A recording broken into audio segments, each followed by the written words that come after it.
Bueno, pues vamos a continuar con la jornada.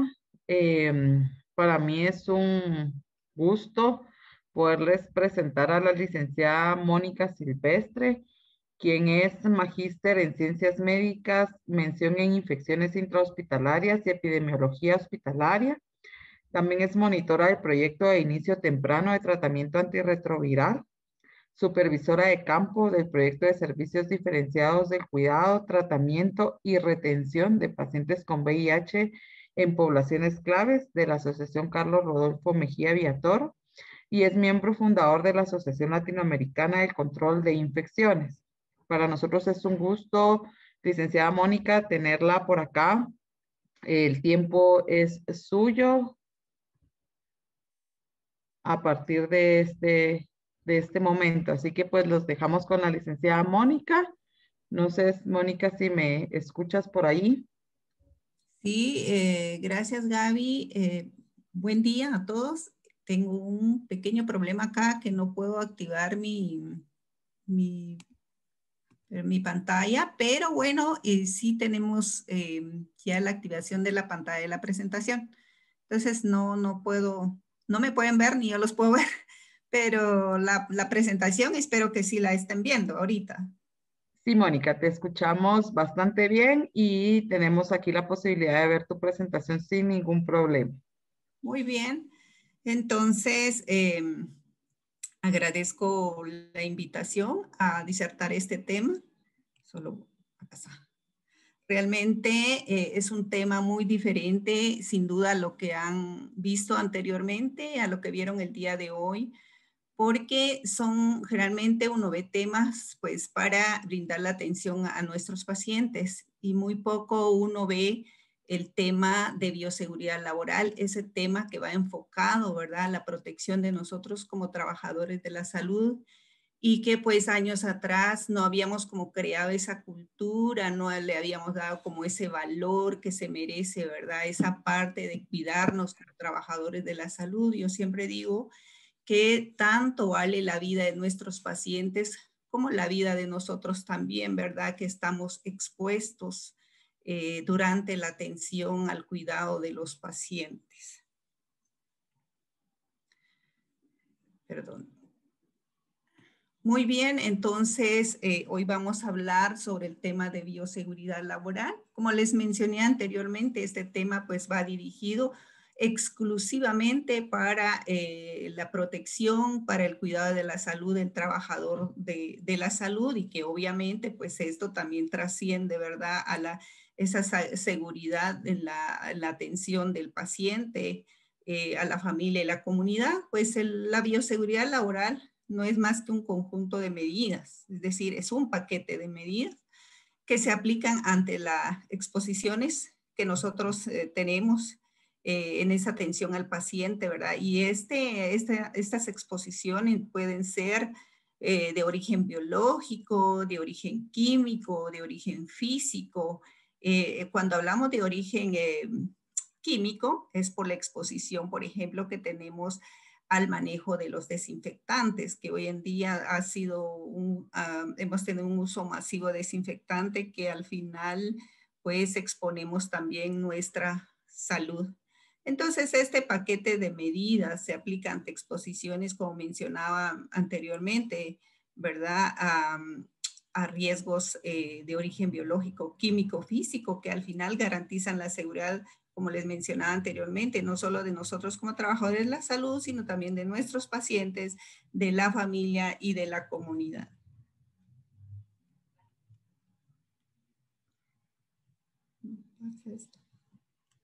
Se me trabó esto. Muy bien. Entonces, el tema de bioseguridad tiene tres principios. Uno, la universalidad. ¿Esto qué significa? Que en la atención y el cuidado del paciente, todos los pacientes se consideran como potencialmente infecciosos. De igual manera, todos los trabajadores de la salud tienen que cumplir con las precauciones estándar con todos los pacientes. El otro principio es el uso de barreras e inmunizaciones y el tercer principio es el manejo adecuado en la eliminación de material contaminado, y hacia eso va entonces el tema del día de hoy. Muy bien, hablando un poco de las historias, ¿verdad? De cómo se da esta parte de... Permítanme, solo los voy a... Es que hay una... Solo voy a minimizar esto que me tapa mi título. ¿Cómo minimizas?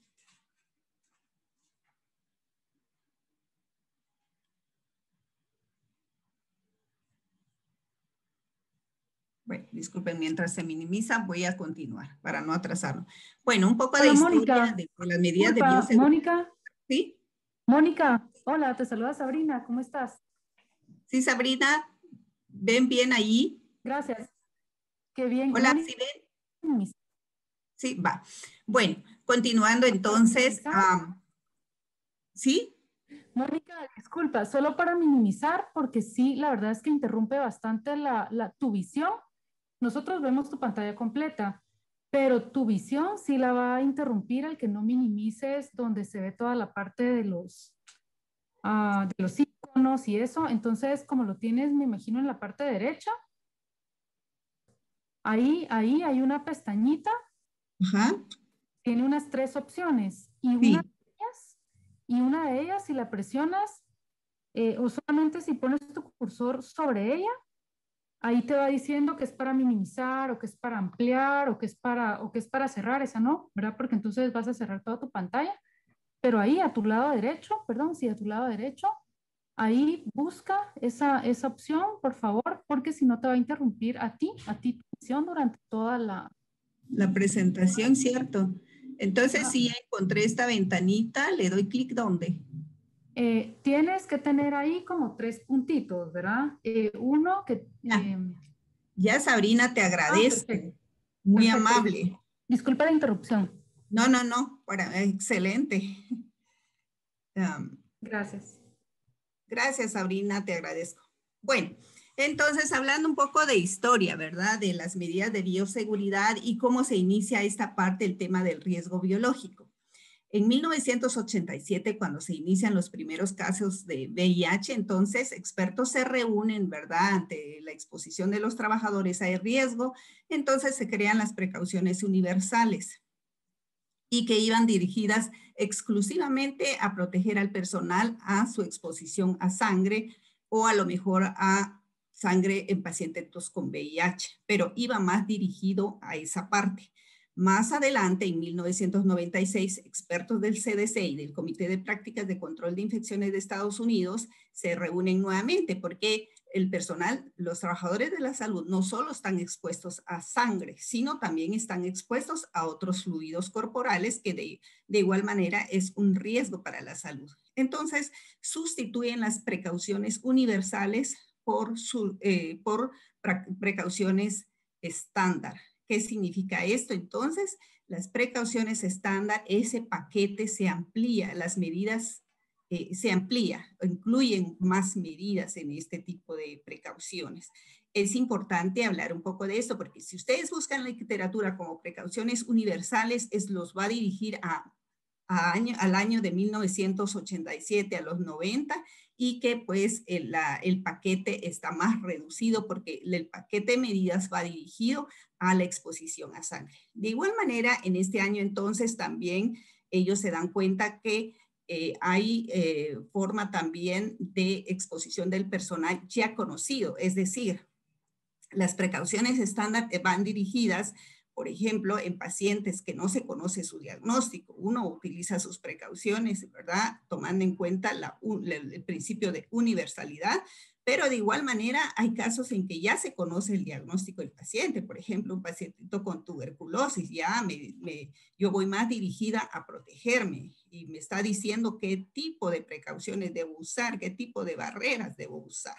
Entonces, no solo sustituyen las precauciones universales por precauciones estándar, sino también implementan las precauciones basadas en el mecanismo de transmisión. Entonces, habiendo ampliado las precauciones estándar y las basadas en la transmisión, cubre entonces todas las posibilidades de transmisión en el personal y de los pacientes. Muy bien, también es importante ¿verdad? No solo saber sobre precauciones estándar, y las precauciones basadas en el mecanismo de transmisión, sino también muy importante hacer este recordatorio. Esto es un recordatorio y es una manera muy sencilla de cómo nosotros podemos ir limitando, ¿verdad?, el mecanismo de transmisión de una infección. Entonces, para que ocurra una infección o una colonización, esto se da a través de una secuencia de eslabones o elementos que se unen para transmitir un agente infeccioso. Este agente vive, ¿verdad? Se reproduce en un reservorio, el cual tiene puertas de salida y a través del mecanismo de transmisión busca puerta de entrada en un huésped susceptible donde puede producirse tanto una colonización o una infección. En este esquema, si ustedes hacen un recordatorio, porque estoy segura que todos los vimos en el primer año de nuestra carrera, tanto médicos, enfermería, hay a lo mejor otras disciplinas que yo siempre digo, a lo mejor lo pasamos desapercibido, pero esta cadena que la ven de la forma más sencilla tiene mucha importancia en términos de bioseguridad laboral hoy en día, especialmente en esta situación tan fuerte, tan compleja que estamos viviendo hoy en día. Para que una infección se dé, tiene que haber de ley un agente infeccioso. Y en los hospitales lo más común puede ser una bacteria, virus, hongo, pero tiene que existir, de lo contrario no puede ocurrir ni una colonización ni una infección. Y entonces existe el agente infeccioso y el reservorio. Tiene que existir ese reservorio para que el microorganismo crezca, se reproduzca, salga y hacer el daño. Entonces, ¿qué es el reservorio? El reservorio puede ser superficies inanimadas o puede ser los seres vivos. Es decir, puede ser el propio paciente o podemos ser nosotros como trabajadores de la salud. Muy bien. Entonces, existe el agente infeccioso, existe ese reservorio, ese medio donde el microorganismo crece, se reproduce y sale. Luego él busca esa puerta de salida. ¿Cuáles son esas puertas de salida? Yo siempre lo platico en términos de lo más sencillo. Las puertas de salida en el ser humano son todos esos orificios que tenemos, ¿verdad? Que puede ser el aparato respiratorio superior, puede ser el aparato genitourinario y dependiendo del agente infeccioso, por ejemplo, ébola, puede ser inclusive la piel, ¿ya?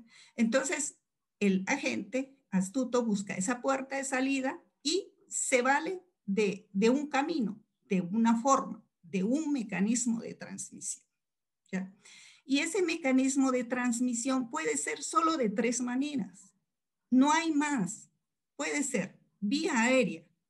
Y esta vía aérea puede ser por gotita, puede ser aerosol, que más adelante vamos a ver la definición de esto, o puede ser por contacto. Y por contacto puede ser de una forma directa o una forma indirecta, que de igual manera lo vamos a ver más adelante. Y entonces el agente buscó ese camino, ¿sí?, que se pudo haber dado de esas 3 maneras, y él también vuelve a buscar la puerta de entrada. Y generalmente va a ser la puerta de entrada que él utilizó para salir. Bueno, entonces él entra a un huésped susceptible y ocurre la colonización o la infección. ¿Qué tenemos que hacer entonces nosotros como trabajadores de la salud? Tenemos que ir como bloqueando esos eslabones, porque al bloquearse esos eslabones, evitamos que haya colonización, evitamos que haya una infección. Por ejemplo, en el reservorio, entonces, la importancia desde allí usar las precauciones estándar. Por ejemplo, si es un reservorio inanimado, la importancia de hacer la limpieza de las superficies. Y la puerta de salida, entonces, en las precauciones estándar o las precauciones basadas en el mecanismo de transmisión. Mónica, perdona, disculpa la interrupción, Mónica. Fíjate que nos quedamos en la pantalla siempre de riesgo biológico como antecedentes. No vemos tu esquema. No sé si se habrá quedado congelada tu pantalla. Voy a ver ahora. Perdona, Mónica. ¿Cambia ahora? No. No. Es que, ¿ahora? ¿Tampoco? No, tampoco, Mónica. Seguimos viendo la misma diapositiva de riesgo biológico.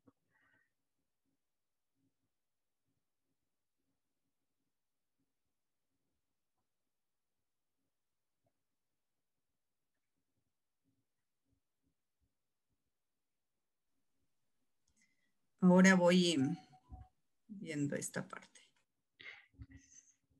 Si pudiésemos, Mónica, no sé si pudieras dejar de compartir tu pantalla y volverla a compartir, tal vez pudiéramos, se pudiese ahí arreglar. Ahí estamos en tu cadena epidemiológica. Ok, solo que ahora me vuelve a salir esta barra, pero no tengan pena, yo aquí lo veo. Vamos a ver. Perdona la interrupción, Mónica. No, no, no. No, importante ir viendo porque yo asumí que... ¿Ahora?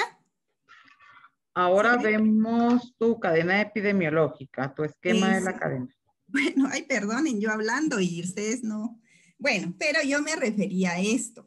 Tal vez de forma rápida, recapitulando, entonces, está el eslabón del agente infeccioso, el reservorio, la puerta de salida, el mecanismo de transmisión, la puerta de entrada, el huésped susceptible, y entonces es ese círculo que se va dando, ¿verdad? Para que ocurra una colonización o una infección. Entonces les mencionaba que la importancia entonces de las precauciones estándar, de las precauciones basadas en el mecanismo de transmisión para ir bloqueando el eslabón, ¿sí? El eslabón a lo mejor de estos, del mecanismo de transmisión, tiene mucha importancia porque si actuamos acá, si bloqueamos ese mecanismo de transmisión, vamos a ir entonces bloqueando la cadena para limitar esa cadena de ese mecanismo de transmisión.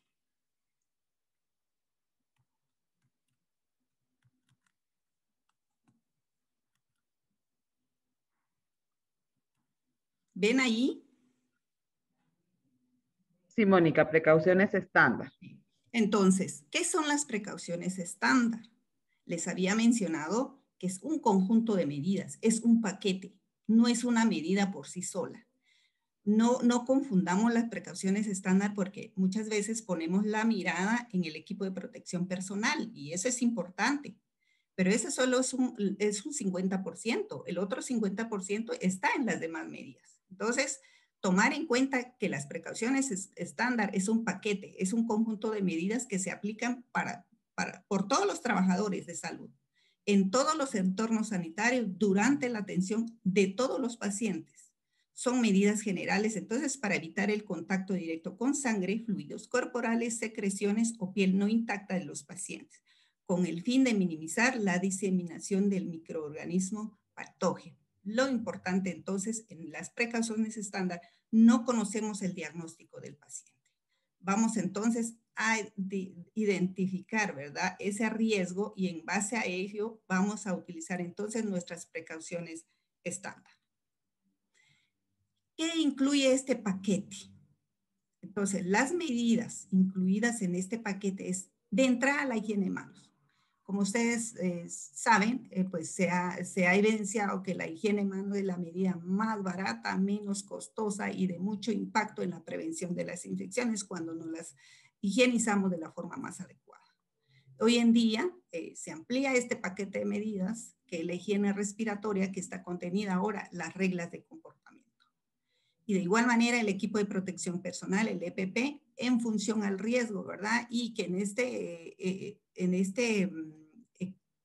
este paquetito de equipo de protección personal, pues están incluidos los guantes, la bata, protección ocular, que más adelante también lo vamos a platicar.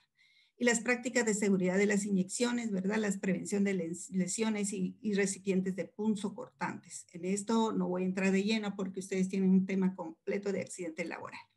Y de igual manera, la importancia que tiene la limpieza y desinfección del equipo de atención del paciente, la limpieza del entorno del paciente, la manipulación segura de la ropa sucia y la gestión de desechos.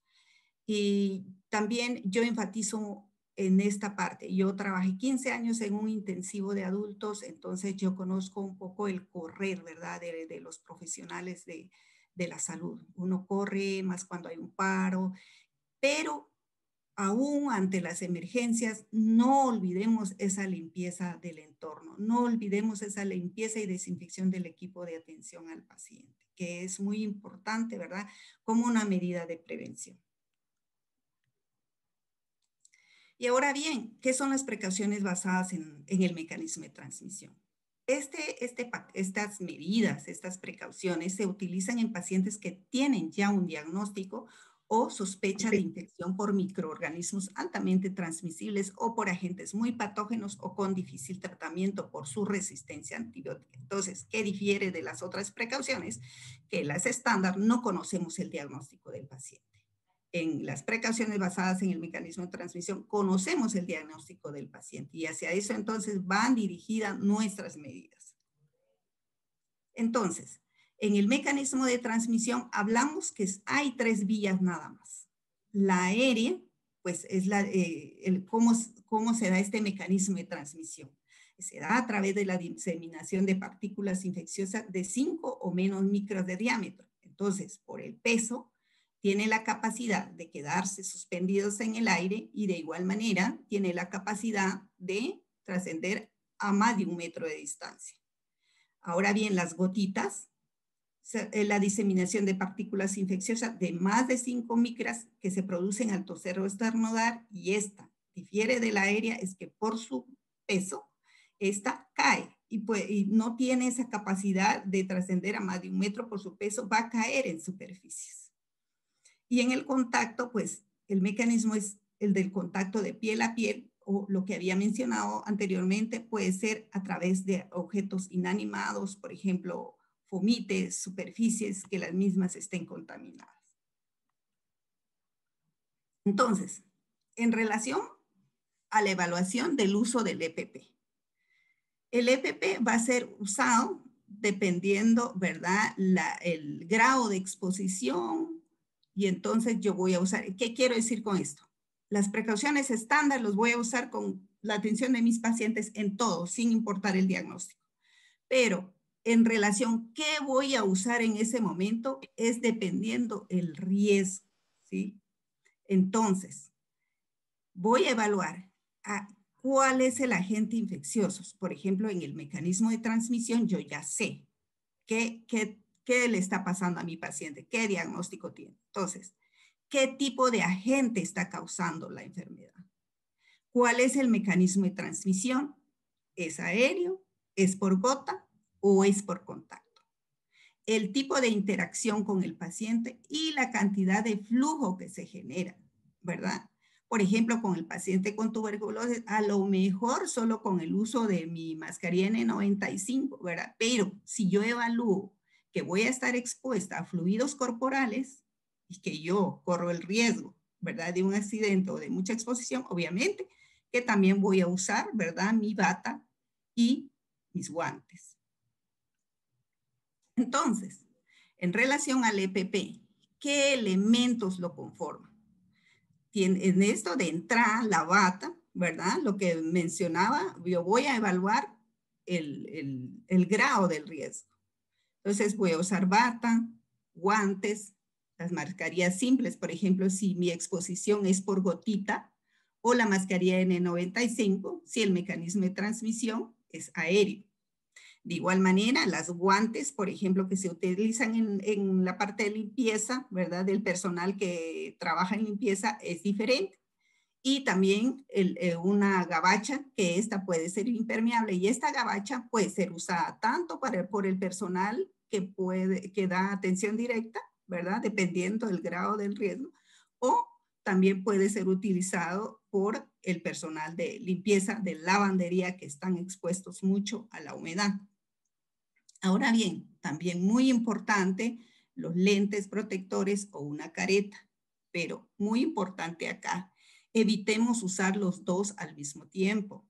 Yo tuve la experiencia trabajé el año pasado, de ingresar a las áreas de aislamiento de pacientes de COVID, y entonces en las áreas muy calurosas, por ejemplo, utilizan el overol, utilizan bata, utilizan los lentes, utilizan una careta encima, y entonces estar mucho tiempo dentro de un área muy calurosa, en vez de ser de protección, va a ser de riesgo para el paciente, para el personal, perdón, porque el personal entonces empieza a sudar. Y obviamente que si suda va a tener ese riesgo de llevarse la mano a la cara, ¿sí? Y al tener tanto, por ejemplo, exceso de equipo de protección, también ya el personal ya no se siente cómodo.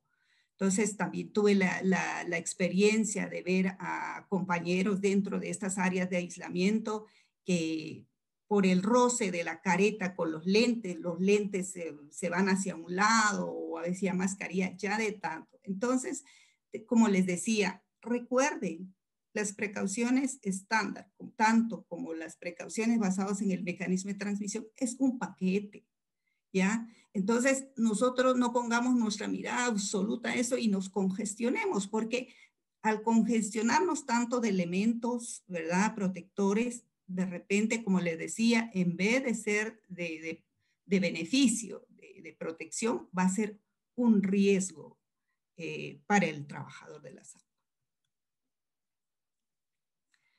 En relación a estas precauciones según el mecanismo de transmisión, el tipo de EPP puede combinarse en función del nivel de precaución necesario. ¿Qué quiere decir esto?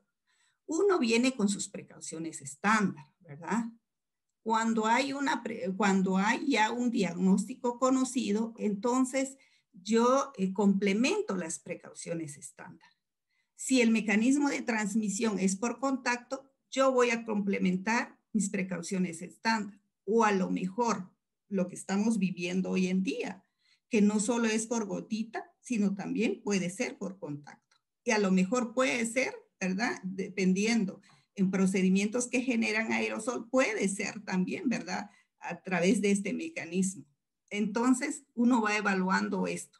¿Cuál es el mecanismo? No olvidemos, por favor, esta parte. ¿Cuál es el mecanismo de transmisión? ¿Es por contacto, es gotita, es aerosol, es contacto gotita, es contacto aerosol, es contacto gotita y que de repente puede ser aerosolizado por procedimientos generadores de aerosol? Entonces yo voy a complementar mis precauciones estándar. Esa es la diferencia. Eso en sí son las precauciones estándar y las precauciones según mecanismo de transmisión, ya que pueden complementarse dependiendo la situación, dependiendo del mecanismo de transmisión. Muy importante, ¿verdad?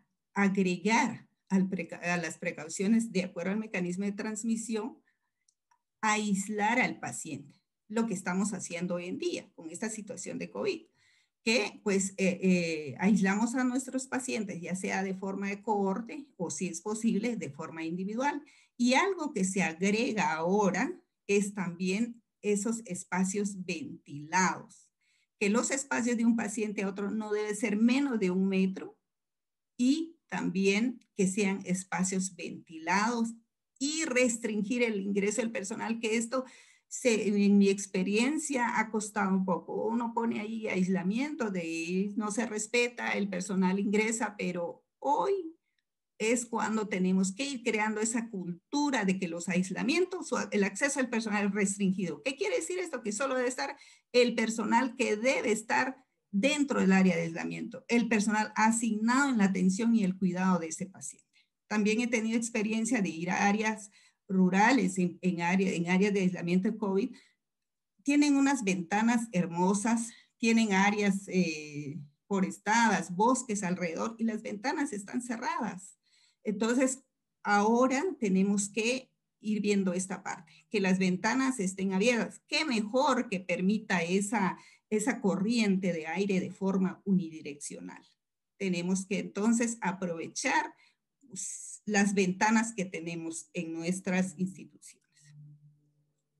De igual manera, como entonces platicamos dentro de este paquete de medidas, la higiene de las manos es una medida que tiene mucho impacto en la prevención de las infecciones, no solo en el cuidado, en la atención del paciente, sino para nosotros mismos. Entonces, muy importante, según la OMS, hay 5 momentos, ¿verdad? Antes de tocar al paciente, que por lo general uno va y bueno, uno va a tocar al paciente y uno sabe, y dice, de todo modo está colonizado, pero de igual manera uno le puede llevar al paciente otra bacteria adicional a la patología propia del paciente.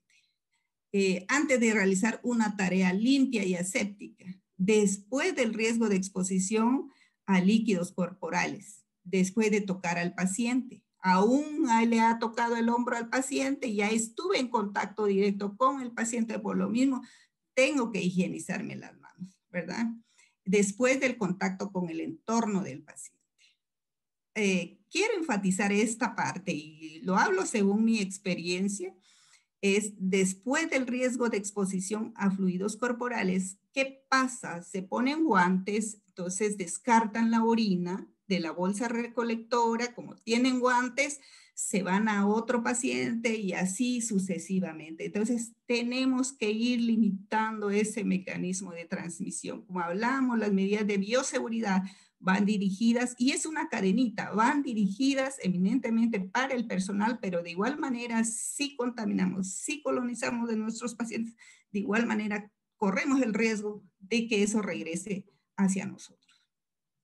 También muy importante, qué bueno que ahora ya estamos creando cultura de higiene de manos.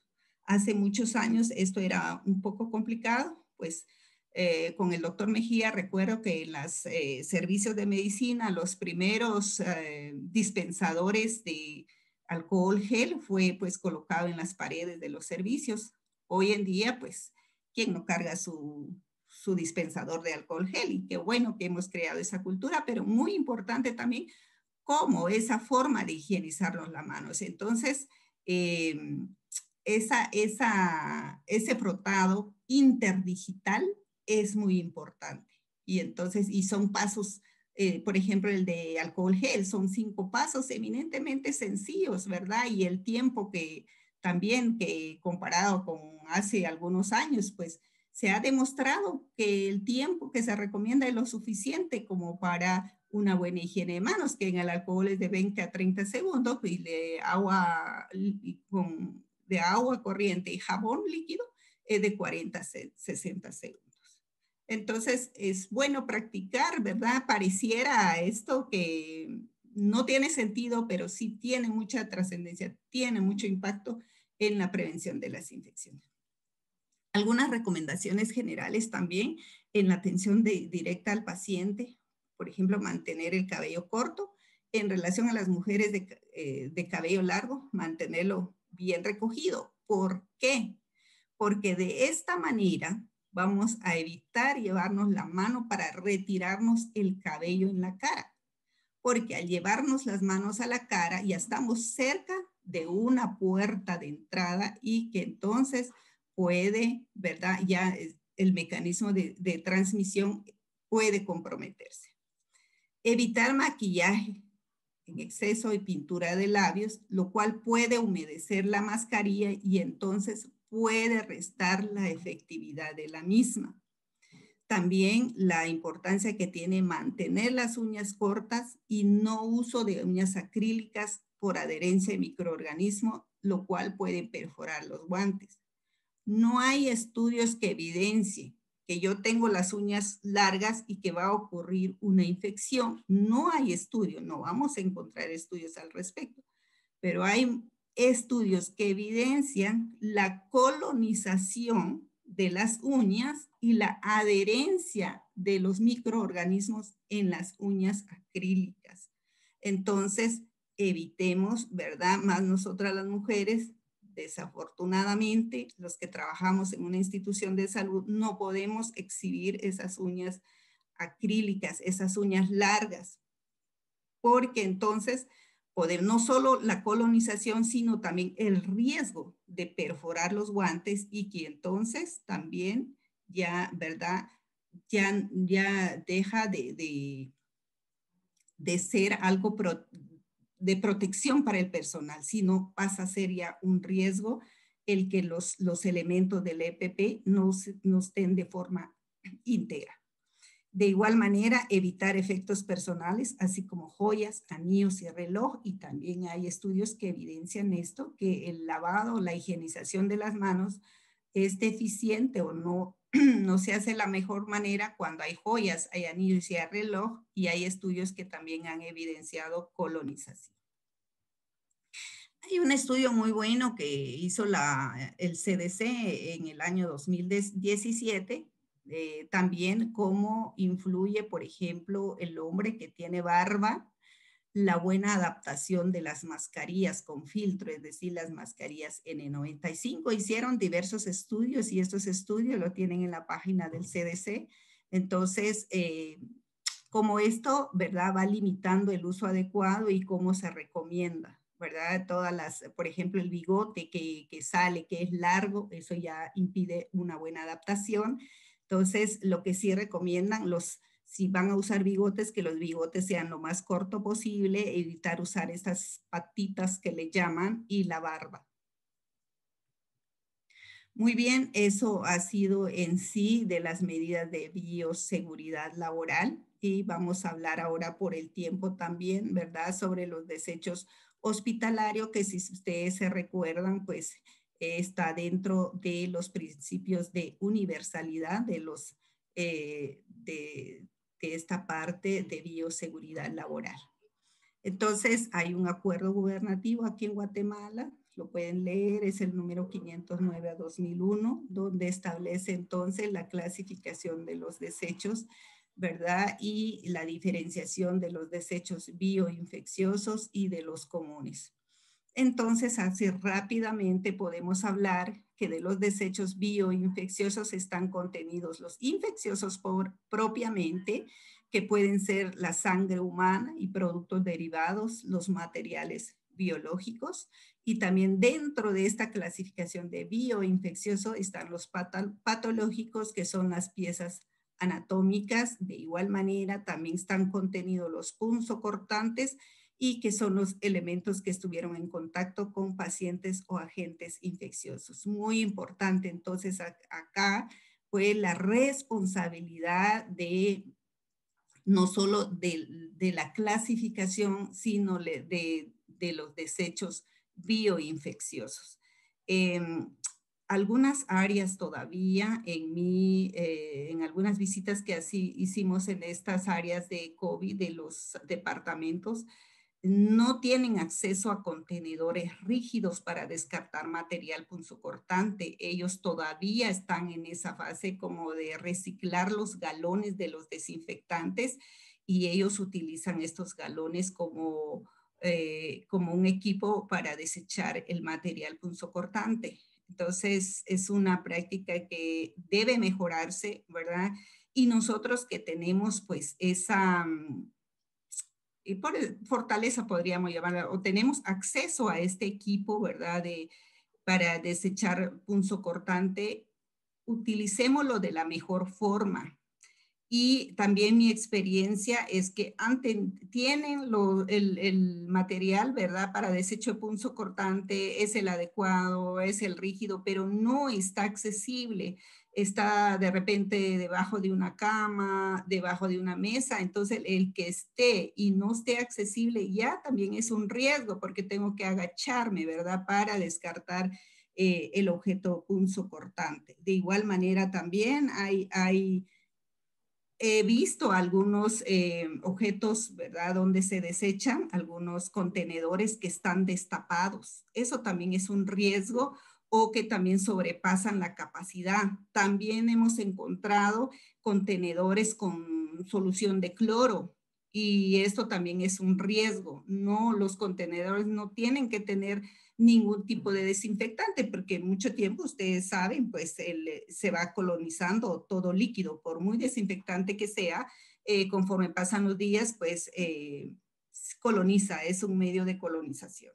Si está expuesto, si está abierto el recipiente, más aún que entra en contacto con material biológico. El manejo adecuado. Entonces, en relación a los desechos bioinfecciosos, pues ahora hay bolsas específicas para ellos, ¿verdad? Bolsas para desechos sólidos peligrosos, y ustedes han visto que son de color rojo y recomiendan que sea un espesor entre 0.08 a 0.10 milímetros. Los desechos del laboratorio de microbiología deberían de ser esterilizados previo al desecho. Desafortunadamente, ¿quién supervisa esa parte? Pues es algo, ¿verdad?, que uno tiene que ir como una práctica que tenemos que ir mejorando o ver que se mejore. Entonces, como les mencionaba anteriormente, los punzocortantes deben de verdad de desecharse en envases rígidos, contenedores o guardianes, que les mencionaba que afortunadamente en nuestras instituciones de salud pues ya tenemos acceso a ello comparado con hace algunos años, en los 90, que de igual manera en el Roosevelt nosotros pues reciclábamos también los galones, y ese diámetro reducido de los galones también era un riesgo para nosotros. De igual manera era un galón no rígido porque no estaba destinado para ese uso. Entonces, como les decía anteriormente, este tema es un poco más de reflexión, es de ir creando cultura, es de ir como corrigiendo algunas medidas tan sencillas que parecieran no de trascendencia, pero sí tienen mucho impacto en la salud de nosotros y de nuestros pacientes, porque de lo contrario no hubieran accidentes laborales por punzocortantes. Entonces, hoy en día ya no debieran de aparecer una aguja en una cama, en una ventana, en una mesa, o de igual manera una hoja de bisturí, ¿verdad? Entonces, todos como trabajadores de la salud tenemos que tener esa responsabilidad de desechar donde corresponde. Y siempre con el manejo adecuado de los desechos, pues en relación a los que pertenecen a químicos y farmacéuticos, son los productos derivados de farmacia, obviamente, pero constituyen siempre un riesgo para la salud por sus características propias, por lo consiguiente también tiene que, ¿verdad?, ser en un contenedor, en una bolsa, tiene que ser reciclado en una bolsa separada. También están los radiactivos, son generados en laboratorios y en los servicios de radiología y de medicina nuclear. Pueden ser sólidos o líquidos, ¿verdad? Y entonces los desechos comunes. Las bolsas, pues ustedes han visto en los servicios que es de color negro, son impermeables con capacidad de resistencia adecuada. Del 100% de los desechos que se generan en un hospital, se considera que un 7 al 15% son desechos peligrosos. Pero ¿qué pasa? Como nosotros no clasificamos o segregamos donde no corresponde, esta mala segregación o clasificación convierte toda la basura en potencialmente infeccioso, ¿verdad? Y entonces, al no segregar donde corresponde el desecho, nosotros estamos comprometiendo también la vida de las personas en la comunidad, y de igual manera estamos incrementando el costo del manejo de los desechos, ¿verdad?, hacia el destino final, porque entonces están llevando un desecho común como un desecho bioinfeccioso, y eso genera también costo para la institución. Entonces, la responsabilidad de todos nosotros, si bien es cierto, de repente por el rol que desarrollamos en la institución no nos compete, pero con el hecho de ver que se haga la práctica inadecuada y no intervenir, estamos siendo cómplices también, ¿verdad?, de esa mala práctica, de esa práctica inadecuada. Entonces, la responsabilidad de nosotros, ¿verdad? Si no es nuestro rol intervenir, si vemos que la práctica se está haciendo de la forma no adecuada. Entonces, tenemos que ser responsables desde que generamos el desecho. ¿Quiénes lo generan? Nosotros, que estamos, ¿verdad?, en el cuidado, en la atención del paciente. Y la responsabilidad entonces de lo que ya mencionamos anteriormente, de la segregación donde corresponde, común en lo común, bioinfeccioso en lo que corresponde bioinfeccioso, punzocortante en los contenedores rígidos. Ese transporte intrahospitalario, como les mencionaba, no, a lo mejor no nos compete, sino le compete al personal eminentemente de limpieza, pero ¿cómo lo están haciendo? Lo están haciendo de forma adecuada. A veces el desecho sale de lo lleno que van esos recipientes. El almacenamiento temporal, en qué condiciones están dentro de esa área de la institución de salud. El transporte extrahospitalario, es decir, del almacenamiento temporal hacia un almacenamiento final de la institución para su transporte final fuera de la institución. El tratamiento que corresponde y la disposición final. Entonces, el mensaje acá es que todos tenemos que tener la responsabilidad, independientemente del rol que tengamos, el nivel de funciones, todos tenemos esa responsabilidad de cumplir el plan de manejo de los desechos hospitalarios. Esto es el tema de bioseguridad laboral y lo de pues manejo de desechos hospitalarios, si haya alguna duda al respecto. Muchas gracias. Muchas gracias, Mónica. No sé si de parte de los participantes habrá alguna pregunta que quieran hacerle específicamente a la licenciada Mónica Silvestre.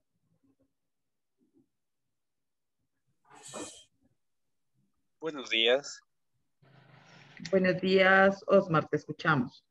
Con una consulta, ¿también se le da un seguimiento a todos esos desechos en el destino final o tienen, pues nosotros le llamamos proveedores calificados y que sepamos que sí se le va a dar una incineración adecuada? ¿Sí se tiene como el historial de esas empresas?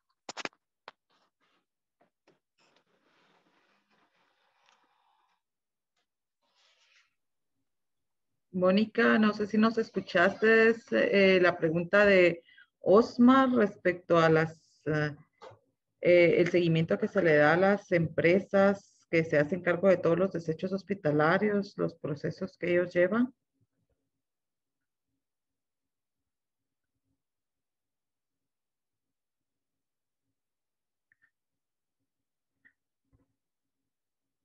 Mónica, no sé si nos escuchas, si estarás por ahí.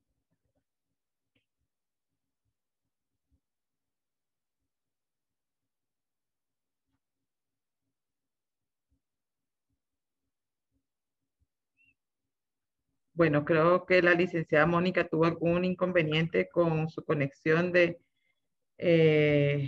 y su presencia con nosotros. Osmar, te pediría por favor si nos puedes colocar tu pregunta específicamente en el chat. Nosotros se la vamos a hacer llegar a la licenciada Mónica para que ya nos haga el favor de darte la respuesta más adecuada, dado que ella es la especialista y profesional en este caso, ¿verdad? Y si hay alguien más que tuviera pues alguna inquietud, pues los invitamos a que lo podamos exteriorizar ahí en el chat para compartírselas a la licenciada, ¿verdad?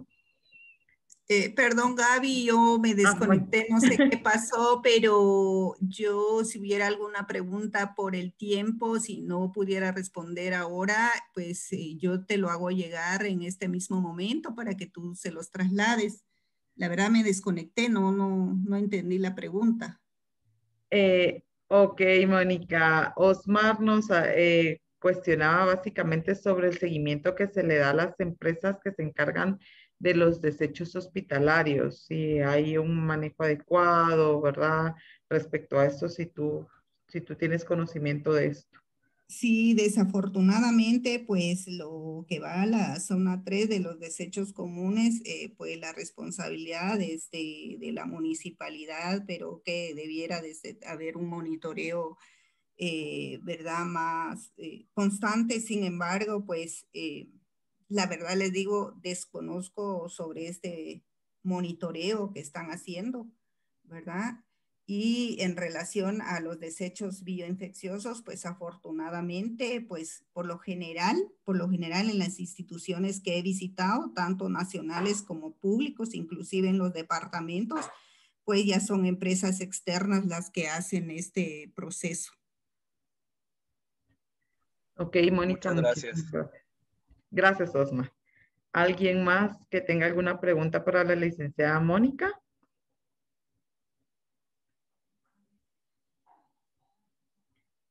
Bien, si no es así, Mónica, te agradecemos tu tiempo, la paciencia que nos has tenido y la accesibilidad de compartir con nosotros toda esta experiencia, ¿verdad? Es un tema bastante importante al cual le hemos ido como restando un poquito de importancia y a veces como profesionales nos acomodamos un poquito y confiamos, ¿verdad? Y dejamos de cuidarnos a nosotros mismos y cuidar a los demás, así que te agradecemos por hacernos énfasis en este tema que es bastante importante.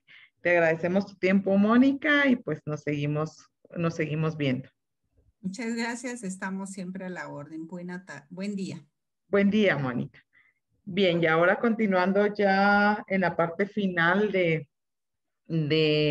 la jornada, ¿verdad? Vamos a dejarlos con la licenciada Suseli García, que como también ustedes saben, ella es coordinadora de este diplomado. La licenciada Suseli García es farmacéutica, subcoordinadora del área de farmacia de la Unidad de Atención Integral. También ya tiene bastante tiempo de estar ahí en la clínica. Fue también coordinadora de la clínica del paciente hospitalizado del Hospital Roosevelt, ¿verdad? De la Unidad de Atención Integral.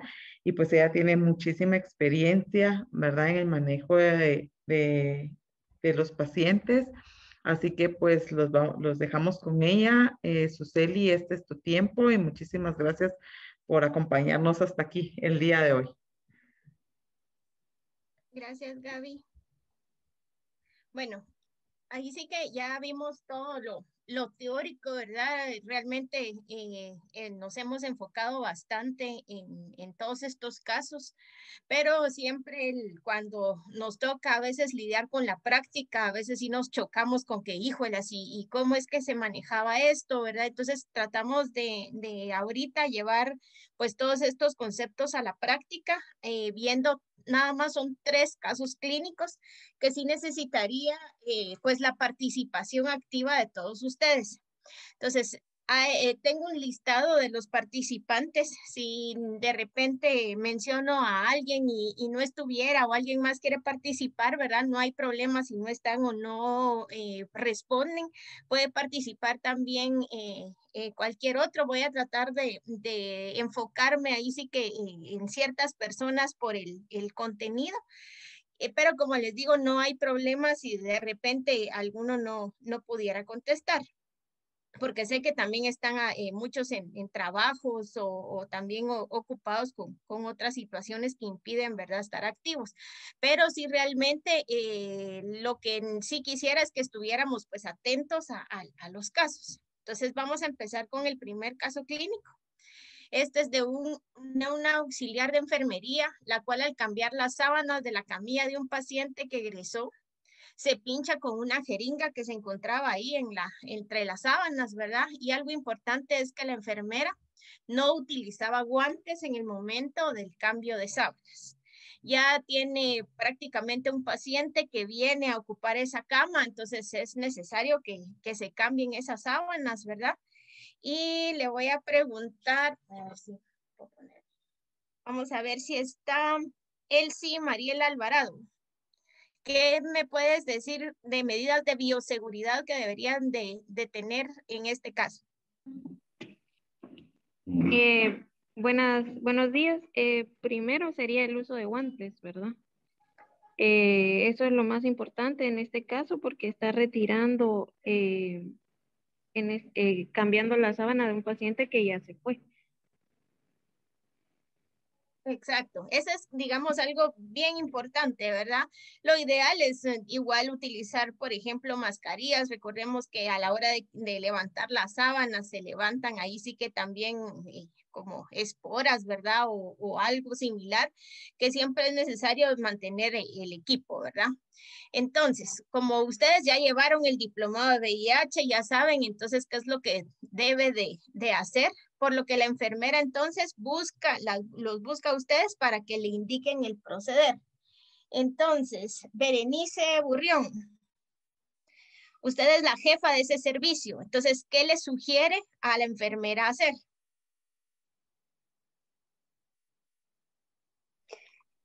Buenos días. Primero que nada, pues sería de que se vaya a lavar, ¿verdad? Como realmente no vamos a saber si la aguja que se encontraba ahí era realmente del paciente, porque muchas veces pasa de que hay una jeringa, una aguja ahí, pero no puede ser del paciente, ¿verdad? Entonces, primero que se fuera a lavar y luego pues que se fuera a donde se reportan los accidentes laborales, ¿verdad? Para que le hagan las respectivas pruebas al auxiliar de enfermería y ver si se le puede brindar el tratamiento. Excelente. Entonces, realmente ahí sí que es de ponerse a pensar de que qué es lo que va a hacer, ¿verdad? Primeramente no le vamos a decir o no vamos a permitir que salga corriendo, ¿verdad? Porque hay quienes sí verdaderamente entran en un pánico, ¿verdad? De me pinché, lo que me pasó, lo que les mencionaba el doctor Leonel, empiezan a exprimirse el dedo, ¿verdad? Con tal de sacarse pues más sangre. Entonces, realmente no es para que nos pongamos pues histéricos, ¿verdad? Pero sí es importante el buscar ayuda, que prácticamente es ver si sí necesita o no algo más, ¿verdad? Como en este caso, tratamiento o no. Entonces, lo primero que decía Berenice, excelente, el lavado de manos, ya la licenciada Mónica también les decía el uso adecuado, la manera adecuada de lavarse las manos, ¿verdad? Realmente no es solo echarse agüita y un poquito de jabón y ya estuvo. No exprimir, ¿verdad? Pero sí dejar, si es punzocortante, entonces sí dejar que la sangre fluya, ¿verdad? Pero no exprimir el dedo. Utilizar algún antiséptico que tengamos y si es necesario cubrir la herida, pues hay que cubrirla. Entonces, aquí, acudir lo antes posible, ¿verdad? Preferiblemente antes de las 72 horas, pero lo ideal es entre las 6 y 12 horas posterior al accidente laboral. Y algo importante es, ya que en este caso, pues estaba la aguja dentro de la camilla de un paciente, lo que sospechamos es de que pueda ser, ¿verdad? El paciente realmente, como bien decían, no tenemos pues estos datos correctos o verídicos de que sí sea del paciente. Hay que verificar los antecedentes de este paciente. Entonces, Héctor Portillo, ¿qué antecedentes del paciente tendríamos que verificar?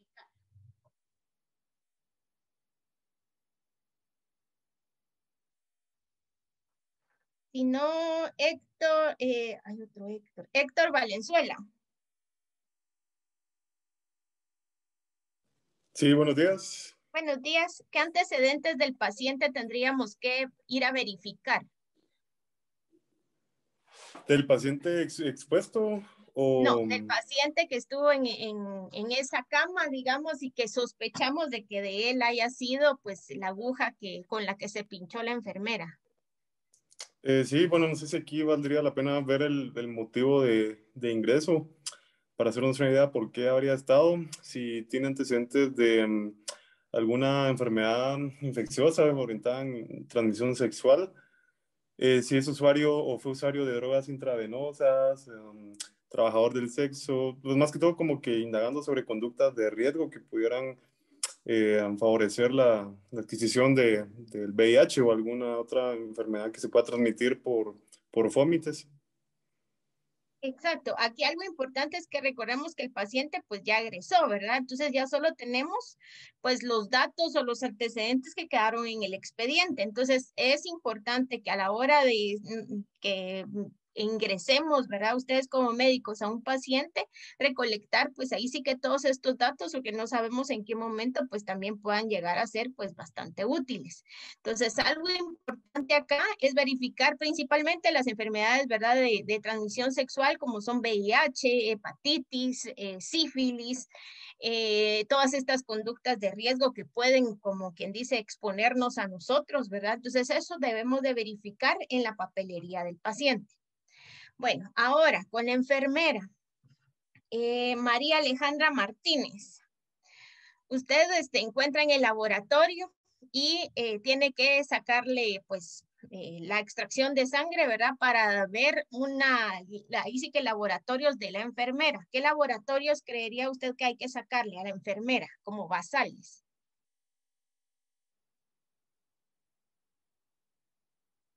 Si no, Angélica Pérez.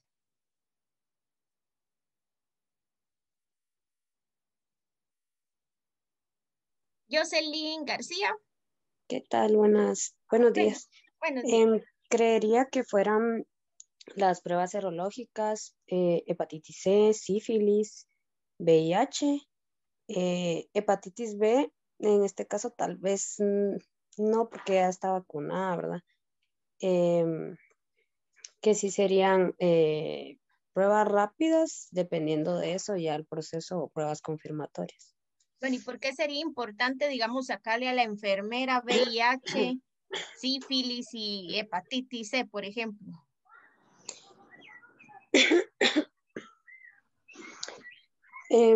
Porque podrían ser, bueno, tal vez el VIH en el momento, pues es algo que no adquirimos de ya, ¿verdad? Pero sí podría ser como protocolo nada más.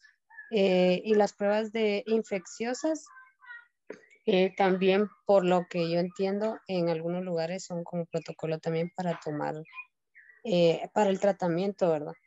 Exacto, realmente es un protocolo, pero la razón verdadera, recordemos que es para verificar que ahí sí que es, en este caso, esta enfermera no tenga ya VIH o hepatitis, ¿verdad? O sífilis, y que no, porque realmente si ella estuviera con estas enfermedades ya no tiene que recibir una profilaxis, sino que debe de recibir ya tratamiento. Y como usted bien dice, realmente no va a aparecer un resultado positivo a las horas, ¿verdad?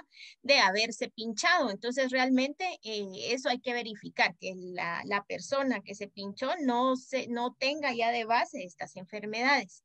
Hay que verificar, exacto, hay que verificar la lesión, ¿verdad? Ver de qué profundidad, con qué tipo de agujas se pinchó, porque recordemos que hay agujas pues de pequeño calibre, de gran calibre, el tipo de lesión, ¿verdad? Hay quienes a veces piensan que, o sea, sienten como que se pincharon, pero realmente no hay una punción como tal.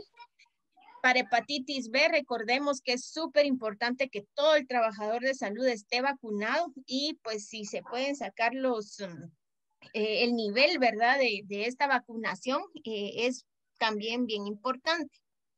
Entonces acá como dato, el paciente ya es conocido con una prueba VIH negativa que se realizó en el momento del ingreso. Entonces realmente ya por lo menos ahí ya descartamos que VIH el paciente pues no tenía. Entonces, a ver, Doreni de León, ¿le damos o no le damos tratamiento profiláctico?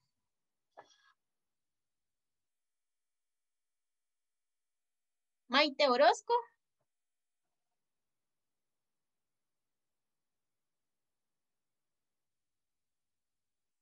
Vamos a ver. ¿Alguien, algún médico que me quiera responder? No le damos. No se le da tratamiento profiláctico porque ya se conoce que el paciente es negativo, ¿verdad? Exactamente, recordemos que realmente para los riesgos laborales el único tratamiento profiláctico que tenemos pues disponible, ¿verdad? Y que realmente es útil es el tratamiento para VIH. Si el paciente es VIH negativo, realmente no es necesario dar el tratamiento profiláctico con los antirretrovirales. Algo bien importante aquí que también les quería mencionar desde el principio es que sí tomemos en cuenta que tratamiento es para una enfermedad, ¿verdad? Que ya el paciente tenga la enfermedad, pero tratamiento profiláctico, hay profilaxis primaria y profilaxis secundaria. Entonces, la profilaxis primaria es para los pacientes que no han tenido la enfermedad. Entonces, en este caso, es como que nosotros manejamos esta profilaxis primaria, ¿verdad? Por este riesgo, ¿verdad?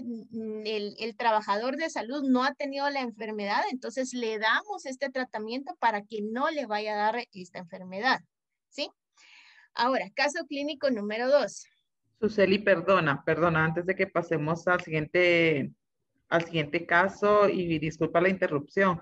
En el chat hay una inquietud que Jessica Díaz nos exterioriza, ¿verdad? No sé si pudieras tú aclarar un poquito respecto al tema. Eh, no sé si la puedes ver ahí o te la leo. Y porfis, porque no Ok. la miro. Dice, buen día, con una pregunta. Escuché un comentario que decía que al pincharse con una aguja, si sale sangre, sí hay problema, pero si no sale sangre, no existe. O no existe Es que problema, no sé. es de evaluar, ahí sí que como les decía, evaluar la lesión, ¿verdad? Porque hay quienes, pues ahí sí que por el estrés de que vieron la aguja y sentí un piquete, por ejemplo, algo así, o sentí que topé la jeringa, por ejemplo, uno con el estrés de que peor si me voy a enfermar de algo, me voy a infectar, y piensan que sí realmente se pincharon. Entonces, sí es de evaluar el tipo de lesión, porque recordemos que hay cuando uno hay veces incluso siente que se pinchó, pero realmente no hay ninguna lesión. Entonces, no hay prácticamente ninguna lesión, no necesita realmente ningún tratamiento, aunque se han dado casos donde, por ejemplo, no se ve realmente una gran lesión o no sale así como sangre, ¿verdad? Como bien se menciona en este caso, pueden llegar a tener incluso sí la profilaxis porque es un paciente altamente infeccioso, ¿verdad? Un paciente VIH con carga viral altísima. Entonces, por ejemplo, sí se puede, ante la sospecha, se puede dar el tratamiento profiláctico, pero sí hay que evaluar el tipo de lesión. Realmente, si no sale la sangre, la lesión pues no es para nada profunda, ¿verdad? Entonces también ahí se evalúa que no es necesario ningún tratamiento profiláctico. Muchas gracias, Suseli. Gracias, Gaby. Bueno, caso clínico número 2. Residente de medicina interna, quien al realizar una punción lumbar a un paciente VIH positivo con sospecha de criptococosis meningia, se pincha y es de manera profunda. Entonces, aquí, ¿cuál es el proceder? Entonces le voy a preguntar a Gerson Marroquín. Y no María Lourdes Fon.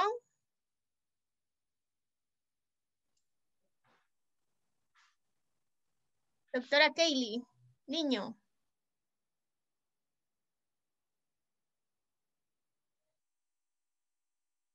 Ana Gabriela Córdoba.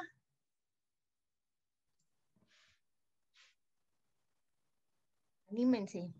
No soy ninguno de los que ha llamado, pero creo de que se debe seguir el protocolo de que estábamos hablando, ¿verdad? De realizar las pruebas para ver si el interno, el residente ya pues está contagiado, porque si es un positivo. Y pues también hacer pruebas de criptococosis. Sí, ¿verdad? Aquí pues vamos a lo mismo, ¿verdad? Lo primero es lo primero, el lavado de manos, el seguimiento, ¿verdad? De no exprimir la herida, el utilizar antiséptico y como en este caso pues es un poquito más profundo, ¿verdad? La herida, pues si es necesario cubrirla y si no, pues no va a ser necesario. Algo importante también, lo mismo, ¿verdad? Acudir a solicitar asistencia. Lo ideal es entre las 6 y 12 horas y principalmente antes de las 72 horas. Porque recordemos que cada tiempo, ahí sí que hora que pasa, pues el riesgo, ¿verdad? De infección, pues ahí sí que aumenta a modo de que ya la profilaxis realmente ya no va a ser efectiva. Aquí algo importante es verificar los datos de este paciente. Entonces ya lo vimos en el caso anterior, ¿verdad? Ver realmente si tienen alguna enfermedad de transmisión sexual, principalmente VIH o el hepatitis B o C. Recordemos que a nuestros servicios llegan pacientes que nosotros incluso le llamamos así como, es un combo, ¿verdad? Porque está coinfectado VIH, hepatitis B, o también incluso VIH, hepatitis B o C y todavía también con sífilis. Entonces hay que verificar verificar todos estos datos de este paciente. Algo importante es de que aquí en el caso se está haciendo esta punción lumbar a un paciente pues ya confirmado como VIH positivo. Ya el paciente tiene sospecha de una enfermedad pues definitoria de SIDA, ¿verdad? Como en el caso de criptococo. Entonces, realmente, ¿en qué pacientes se dan estos casos de enfermedad definitoria de SIDA? Alguien que realmente no está controlado, ¿verdad? Entonces, ¿qué datos solicitaríamos de este paciente? Conteo de CD4 y carga viral. Súper.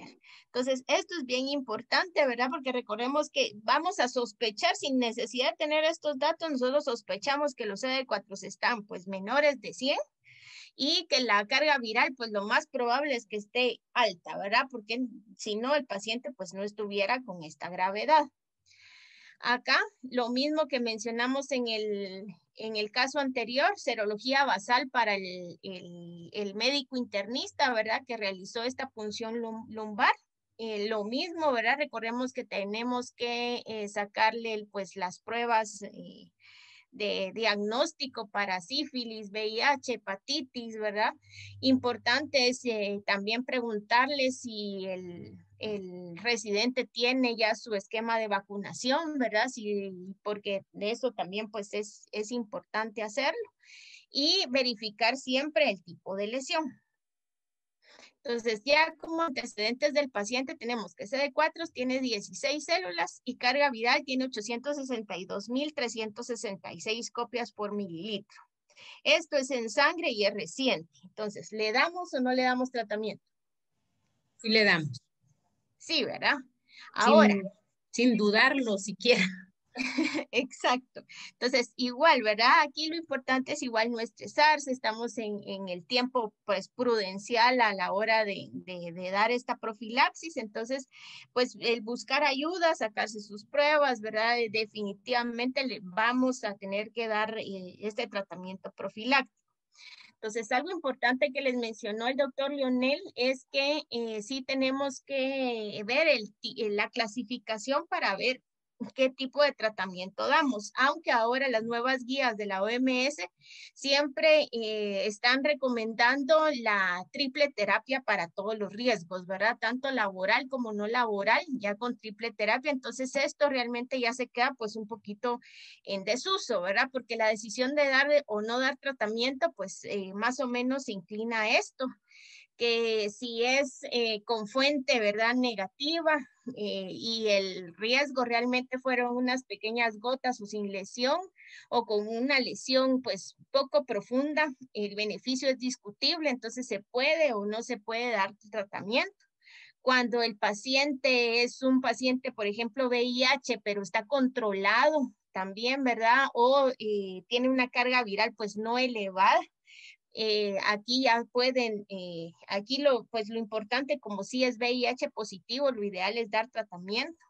Cuando, así como en este caso, es un paciente pues con carga viral alta, los CD4 bajos y el riesgo, ¿verdad? Como es una punción lumbar, la aguja pues es de calibre pues grueso. Entonces aquí sí dar tratamiento con o sin lopinavir ritonavir. Y en casos, ¿verdad? Donde sí es necesario dar, pues, la triple terapia. Como les digo aquí ya en este caso, ya ahora ya se dan la triple terapia para todos los pacientes. Entonces es importante dentro de las 6 y 12 horas posteriores al accidente, antes de las 72 horas.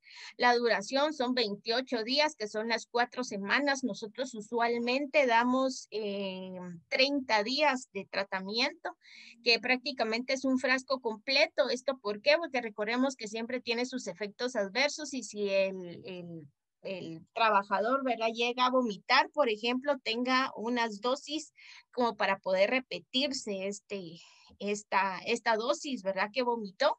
Y importante que sí lo debe de cumplir al pie de la letra. Cada vez que el trabajador toma este tratamiento, aumenta, ¿verdad? Las posibilidades de no infectarse de esta enfermedad, ya que sí estuvo pues en riesgo. Y el seguimiento que se le debe de dar, pues en este caso sí debe ser basal, a las 6 semanas, 3 y 6 meses, ¿verdad? Posterior al accidente. Entonces, las nuevas guías, como les decía, ahora recomiendan el tenofovir, la amibudina, dolutegravir, ya sea combinado pues de manera separada, si es que no se cuenta con en una sola tableta.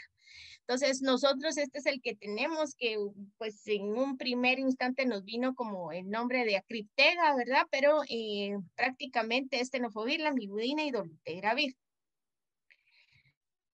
El tratamiento disponible que tenemos actualmente, por ejemplo, en el Hospital Roosevelt, no sé cómo estarán pues en otros hospitales, pero el que tenemos disponible en nuestro hospital, sí todavía tenemos la clasificación de bajo riesgo o alto riesgo y es el Truvada, que es tenofovir emtricitabina. Como les digo, lo damos un frasco completo por 30 días y cuando fuera de alto riesgo, entonces se da lo que es combinado con lopinavir, ritonavir, el aluvia.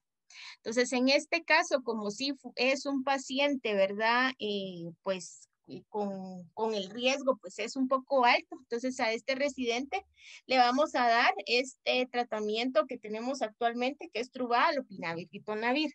Si en algún hospital no tuvieran el Truvada, entonces otra opción es dar acetate-3-TC, que todavía pues lo manejamos como esquemas dentro de nuestros pacientes, ¿verdad? Aunque ya realmente el Truvada también se maneja de manera pues como esquema de primera línea todavía. Entonces, si cualquiera de las dos opciones o dar el acriptega, también lo podemos utilizar. Entonces, acá al residente le dimos tenofovir emtricitabina y lopinavir ritonavir. De tenofovir emtricitabina es una tableta cada 24 horas y de lopinavir ritonavir son 2 tabletas cada 12 horas. Entonces, a ver, Kevin Morales, ¿qué efectos adversos puede tener este residente al empezar con esta profilaxis?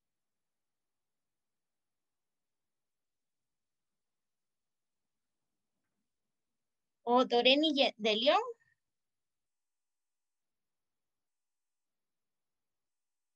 ¿Yeriel Estrada o María de los Ángeles Campos?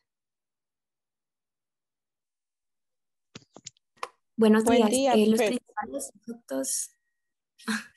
Perdón, dale, alguien. Por el lopinavir ritonavir sería lo de efectos, problemas gastrointestinales principalmente. Puede tener hasta de náuseas, vómitos, ¿sí? Y también aquí creo que es importante evaluar, ¿verdad? Lo de la función renal, aunque pues es un paciente joven y todo, porque se le está dando el tenofovir y emtricitabina, principalmente por el tenofovir, ¿verdad? Entonces, los principales, pienso yo, ¿verdad? Que más que todo es por el lopinavir ritonavir. Súper bien contestado. Realmente el Truvada por el tenofovir, recordemos que como laboratorios basales, la química pues es importante para ver igual cómo está función renal, función hepática, incluso lo debemos de evaluar antes de dar este tratamiento, porque si no, la otra opción en estos casos es incluso dar el famoso Gemboya, ¿verdad? Que es el que tiene tenofovir a la fenamida, pero ya realmente que lo tengamos realmente disponible dentro de nuestras unidades es poco probable. Entonces, no hay otra opción mucho que esté Truvada. Entonces, sí esperamos que la mayoría de personas que puedan sufrir estos tipos de accidentes y puedan tolerar pues el tenofovir. Y si no, pues la opción es dar sidobudina, la amibudina, ¿verdad? Y si ya tuviera una afección renal, pues sí tendríamos que dar sidobudina, lamivudina, pero la lamivudina pues modificada según la función renal. Y lopinavir, ritonavir, pues sí tenemos pues con bastante afección en cuestión de problemas gastrointestinales, que realmente este residente sí empezó a reportar muchos efectos gastrointestinales. Entonces acá algo importante es ver cómo, pues no sé si riesgo-beneficio, pero sí es importante que el paciente cumpla con esta terapia antirretroviral para evitar, ¿verdad? Recordemos que es preferible tomar 28 días a tomar el resto de la vida si es que pues la persona llegara a infectarse por este riesgo que tuvo. Entonces, nutricionista, tengo a Evelyn Roldán o Jessica Díaz. ¿cómo podemos ayudar a este residente nutricionalmente si está reportando muchos efectos gastrointestinales como efecto adverso de los antirretrovirales?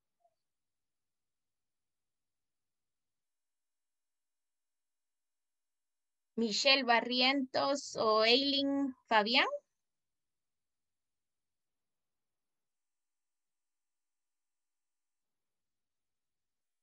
Nancy Mesa. Buenas tardes. Dentro de las recomendaciones podría ser el tema de tener alimentos espaciados en pequeñas cantidades, identificar tal vez si hay algún alimento que no toleran para evitar consumirlo y consumir aquellos que pues en pequeñas cantidades nos van a dar un mejor aporte de nutrientes y que no es necesario pues consumir grandes cantidades para lograr cubrir los requerimientos. Súper, la verdad es que recordemos que, digamos, a veces los residentes pueden llegar a reconsultar con uno como médico, como farmacéutico, por ejemplo, que uno fue el que les dio el tratamiento. Mira, es que tengo demasiado malestar, ¿qué puedo hacer, verdad? Y pues aquí sí nos apoyamos mucho con el equipo multidisciplinario, en este caso nutrición, porque pequeños, ahí sí que cambios en dieta, ¿verdad? Pueden llegar a mejorar pues estos efectos adversos. Por ejemplo, hay pacientes que incluso dicen, mira, es que cuando me lo tomo y acabo de comer me da demasiada náusea. Entonces, probé tomar, ahí sí que usted me recomendó probármelo sin nada de alimento, sino que comer media hora posterior a tomármelo. Entonces, ahí es donde me sentí pues mejor, ¿verdad? Entonces, ahí es donde es importante apoyarnos con otros profesionales. Realmente algo así como ahorita usted me dice, el espaciar las comidas, eso pues nos puede llegar a ayudar. Hay algo en el chat, Gaby, no sé si me ayudas a ver qué, porque no logro ver.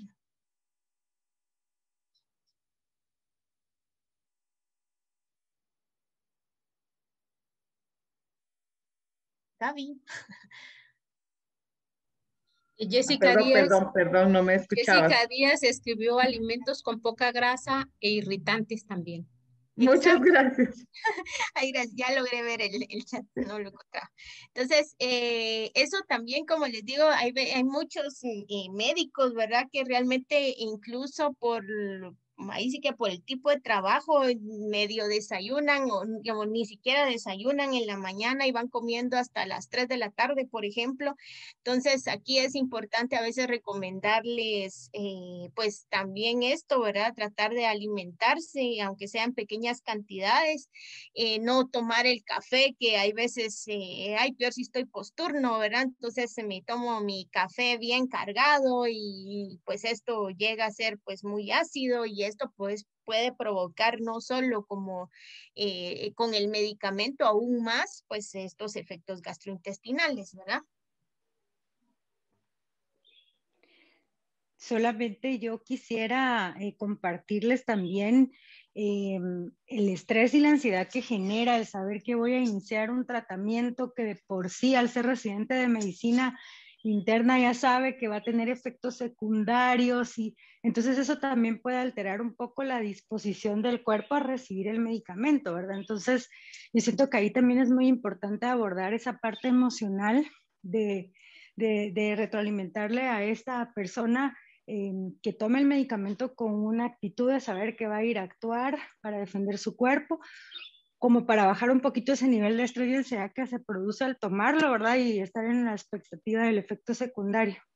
Solamente, muchas gracias. La verdad es que sí, yo, pues de mi parte les puedo decir que no he tenido pues esa mala experiencia, por así decirlo, pero sí he visto, ¿verdad? Muchos que pues sí han tenido pues alguno de este tipo de riesgo y hay veces les podría mencionar que son los que más han reportado efectos adversos comparado, por ejemplo, con pacientes que iniciamos pues de manera diaria, ¿verdad? Pero es efectivamente este tipo de ansiedad que uno puede llegar a sufrir.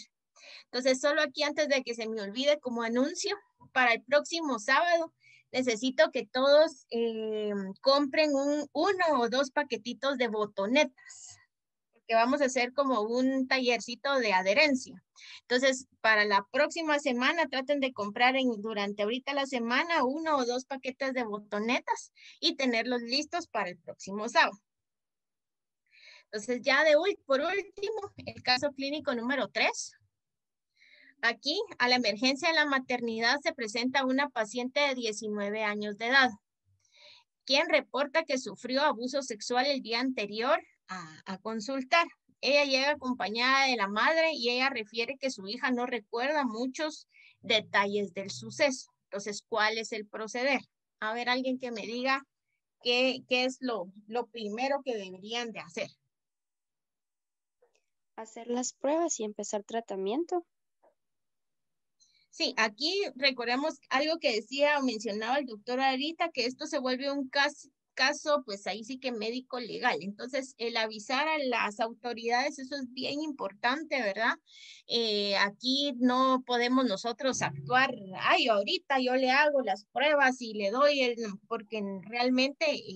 no, ¿verdad? Tenemos que, sí, lamentablemente esperar, porque, bueno, les digo lamentablemente en el caso de que no, pues, si fuera realmente efectivo todos estos casos legales, entonces, pues sí sería, pues, grandioso, pero realmente muchos no llegan a pasar a un siguiente nivel, ¿verdad? Y hay muchas veces no logramos atender a la paciente pues de manera rápida por el hecho de que tenemos que esperar a las autoridades, aunque ahora que ya existen las clínicas de estos riesgos no laborales, pues ya la atención pues se ha vuelto un poquito más efectiva. Pero efectivamente, lo ideal es hacer el examen ginecológico, ¿verdad? Sacar pues todas las pruebas pertinentes que se deben de sacar. En este caso, pues la paciente pues sí reportaba que había sufrido pues un abuso sexual con penetración vaginal.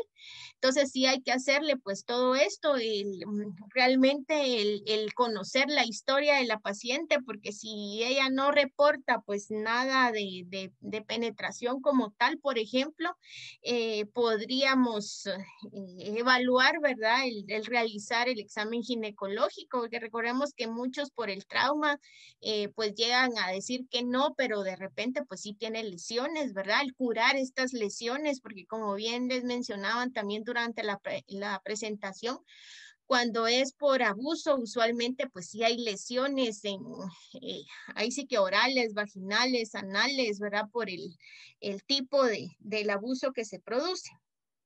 Lo otro, a realizar pues los exámenes de laboratorio.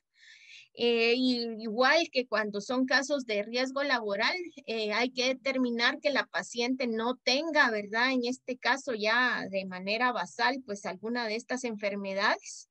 La prueba de embarazo, en este caso, que es mujer, recordemos que ahora pues ya no hay abusos, pues, o lo más usual es que hayan abusos a mujeres, pero ya existen abusos pues en cualquier otro género, ¿verdad?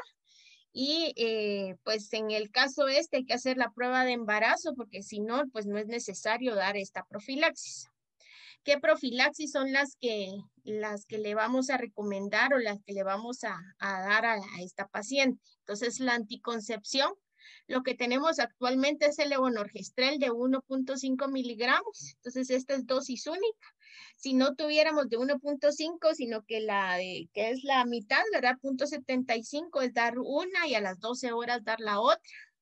En caso en nuestras unidades no tenemos este levonorgestrel, pues porque esto es un poquito más caro, ¿verdad? O incluso se lo tenemos que recomendar a la paciente para que lo vaya a comprar. Entonces, en su defecto se encuentran las pastillas, pues ahí sí que anticonceptivas como tal, que contengan levonorgestrel de 0.15 miligramos con etinil y estradiol de 0.30 miligramos y lo que se dan son 4 tabletas y a las 12 horas dar las otras 4 tabletas. Entonces estas son pues un poquito más factibles de conseguir, que incluso el precio a veces es muchísimo más barato que el levonorgestrel de 1.5 o de 0.75 miligramos. Importante dar los antirretrovirales, ¿verdad? En este caso, tenofovir, lamivudina y dolutegravir. Estos ya los tenemos para los riesgos no laborales dentro de las emergencias. Ya como prácticamente con 3 medicamentos, ¿verdad? Y aunque el riesgo sea bajo, ya se da esta terapia combinada de 3 medicamentos. Si no lo tuviéramos, otra opción podría ser el Truvada, ¿verdad? Tenofovir emtricitabina cuando son de bajo riesgo o combinado con lopinavir, ritonavir si fueran de alto riesgo.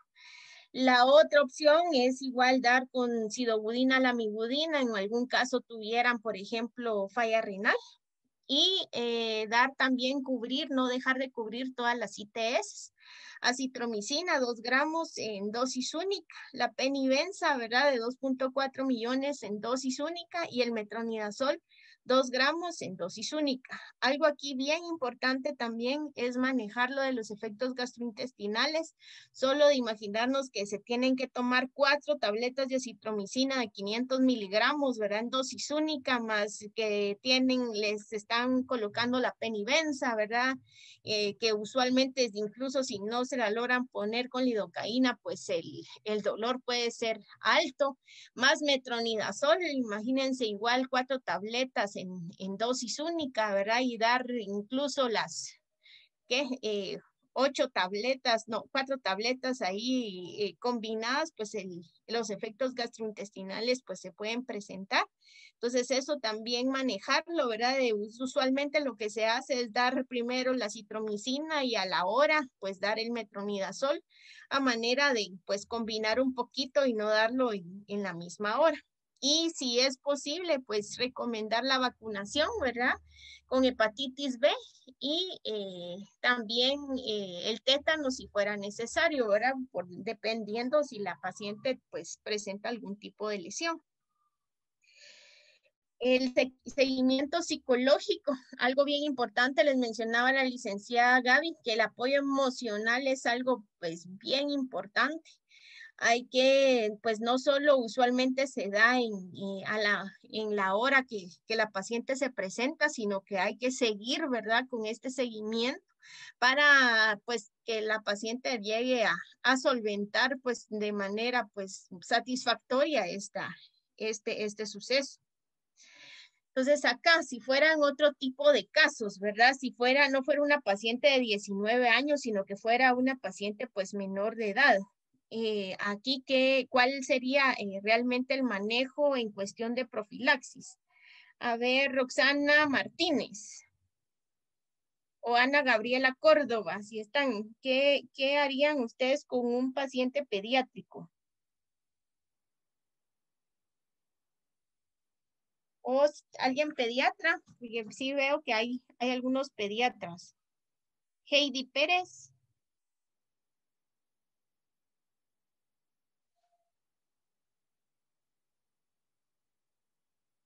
Bueno, aquí recordemos que con pediatría, si es pues alguien ahí sí que menor de edad o muy pequeño, menor de 12 años, algo importante es que no se puede dar realmente una tableta pues de adulto. Entonces aquí el tratamiento cambia a sidobudina en jarabe con lamivudina jarabe. Entonces, y se puede combinar con lopinavir, ritonavir, ya sea jarabe o tableta de dosis pediátrica, ¿sí? Beatriz Mendoza, tiene las manos levantadas. ¿Quieres decir algo respecto a esto? No, buenos días. No, fíjese que me quedó una duda porque, pues, entre las 2 conferencias del doctor Arita y el doctor Pérez, hablaron de la profilaxis, ¿verdad? Del tratamiento profiláctico para VIH. Y justo ahorita reforzó de que si el accidente o el riesgo es laboral, se usan otros medicamentos, mientras que si el riesgo es por violencia sexual, se usa la triple terapia. Entonces era mi duda si es así, o sea, si sí lo entendía así, si así es, o en los 2 casos se usa la triple terapia. Es que según la OMS, por ejemplo, ahora en las nuevas guías de la OMS se utiliza la triple terapia para riesgos laborales y no laborales. Pero actualmente, digamos, en nuestro país, las guías o los protocolos todavía mencionan, clasificar, ¿verdad? Riesgo de bajo o de alto riesgo en cuestión de accidente laboral. Entonces, cuando es bajo riesgo, se da solo biterapia. Y cuando es alto riesgo, entonces sí se puede dar o se debe de dar una triple terapia. Actualmente contamos con Truvada, tenofovir, emtricitabina para bajo riesgo, esto en cuestión de riesgo laboral. Truvada, ¿verdad? Tenofovir, emtricitabina para bajo riesgo y Truvada más lopinavir, ritonavir para riesgo para ahí sí que alto riesgo. Ahora, en el caso de accidente no laboral, un abuso sexual, las guías actuales que tenemos sí ya tienen triple terapia para bajo o alto riesgo. Ahí sí ya no están discriminando, principalmente en adultos. Ahora, en pediatría, sí se puede todavía considerar, si es de bajo riesgo, dar solo sidobudina, lamivudina, y si es de alto riesgo, dar sidobudina, lamivudina más lopinavir, ritonavir. Aunque yo, según sé, porque la verdad es que sí les miento,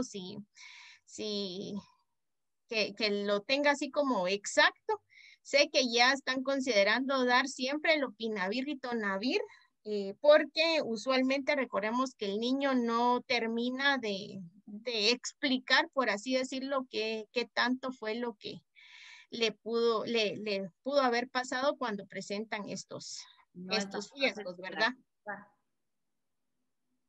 ¿Sí? ¿Te queda ahí bien? Sí, muchas gracias. Va. Y ahora, cuando es paciente embarazada, la profilaxis pues sí cambia. Ya les mencionaron también que el dolutegravir, pues por los efectos adversos de tubo neural, el riesgo pues no es tan recomendado. Entonces aquí lo ideal es dar tenofovir, emtricitabina, pero darlo con raltegravir, ¿verdad? En este caso. Y si no tuviéramos la opción de raltegravir, porque el raltegravir, el precio pues es un poquito elevado, entonces la otra opción es dar Truvada, tenofovir, emtricitabina, pero con sidobudina, lamivudina, que también nos arriesgamos con los problemas gastrointestinales que este puede presentar, pero ahí sí que si no tenemos pues otra opción, esa sería un esquema de segunda línea, aunque lo ideal es dar el raltegravir. ¿Sí?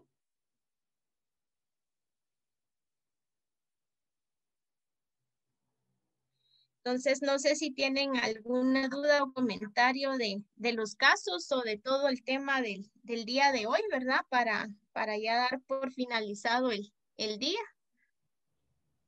Sí, solo tengo un comentario respecto a toda esta situación de los efectos secundarios. En muchos de los casos, el paciente los va a presentar y van a ser inevitables. Por muchas recomendaciones que le demos sobre la dieta, por muchas recomendaciones la va a pasar mal el paciente.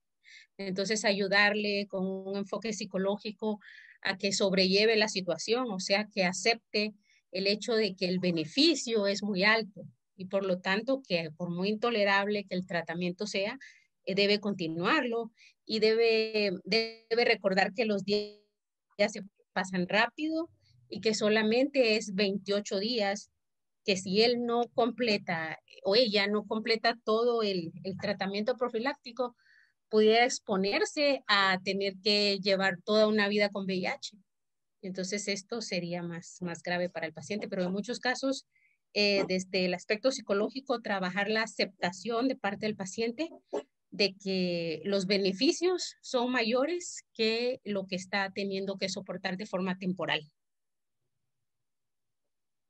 Exacto, algo importante de lo que menciona Marisol es que todo el manejo multidisciplinario que se pueda dar en estos casos, y pues es importante, ¿verdad? Como les digo, hay veces no solo es ahí sí que el evaluar y el dar tratamiento rápido, sino que pues todo el equipo pues entra en acción. Algo que aquí pues no mencioné, por ejemplo, es en los riesgos no laborales, trabajo social también ejerce un gran trabajo en cuestión de apoyo cuando muchas veces, a veces son familiares o conocidos los que realizan pues estos actos no honestos. Entonces, trabajo social ejerce algo importante, ¿verdad? También da seguimiento en toda la cuestión, pues, legal que a veces la paciente o el paciente tiene que atravesar.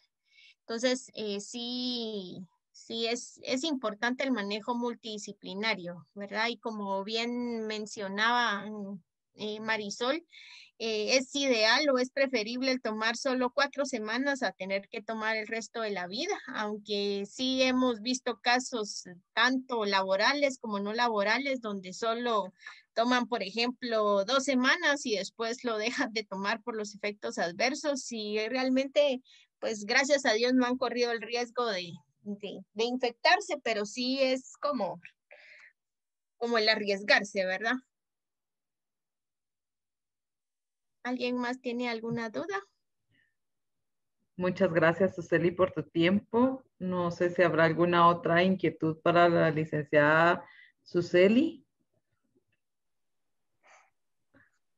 Bien, si no es así, pues con esta presentación terminamos la jornada del día de Solo hoy. quisiera, Sí, te perdone, escuchamos. licencia, No, no te preocupes. solo quisiera agradecerle a la licenciada Suseli por esta parte. Yo creo que nos ayuda mucho la parte práctica también, para que podamos analizar y luego, pues, con esta gran oportunidad que tenemos, que estamos en varias especialidades acá juntos, ¿verdad?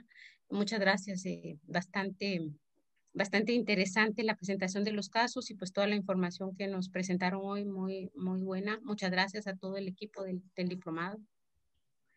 Gracias, Marisol. Así es, creo que aquí es de retroalimentarnos todos, seguir aprendiendo todos desde nuestras diversas disciplinas, ¿verdad? Y como bien ustedes lo han identificado y lo han mencionado, el trabajo interdisciplinario es de mucho enriquecimiento con el fin de siempre buscar el bienestar en todo sentido de las personas a las que estamos brindándole la atención, ¿verdad? Entonces, eso es algo que tenemos que tener siempre en mente, ¿verdad? Que nuestro accionar desde el punto de vista profesional es para beneficio de otro ser humano y que pues en la medida en que podamos ser útiles y efectivos, vamos a ayudar.